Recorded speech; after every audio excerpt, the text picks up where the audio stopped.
Europe 1 7h10, Maxime Switek. Le Zoom Éco, bonjour Nicolas Barret. Bonjour Maxime. Directeur de la rédaction des Échos. À partir de 2016, on ne pourra plus acheter d'ampoules halogènes dernière génération, celles qu'on appelle les éco-halogènes.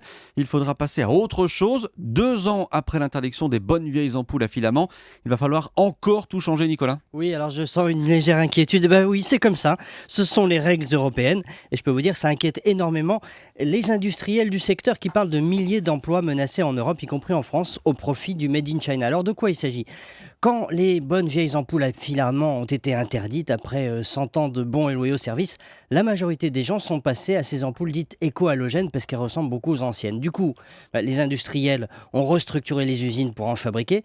Et voilà qu'à peine finies ces restructurations, il faut encore tout changer, ce qui va une nouvelle fois déstabiliser l'industrie et sans doute au profit de concurrents chinois qui vont s'engouffrer dans la brèche. Mais alors pourquoi changer ? Parce que ces ampoules consomment trop ? Hélas oui, elles consomment plus que les ampoules dites fluo-compactes, vous savez celles qui s'allument tout doucement et qui font une lumière un petit peu blanche, et plus aussi que les LED, mais que les gens trouvent trop cher. Une ampoule LED ça vaut quand même 15 €.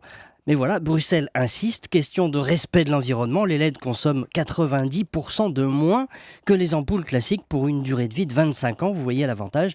La grande question c'est comment on fait pour changer de technologie sans mettre par terre l'industrie. Alors vous parlez de 2016, ça laisse quand même 2 ans. C'est très court quand même. La France demande 2 ans de plus, l'Allemagne 4 ans. Les industriels disent que 7000 emplois sont menacés en Europe.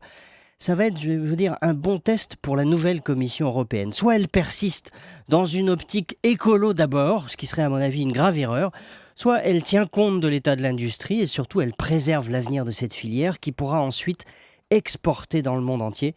Il faut que l'Europe protège mieux les intérêts de son industrie. Voilà la morale de cette histoire.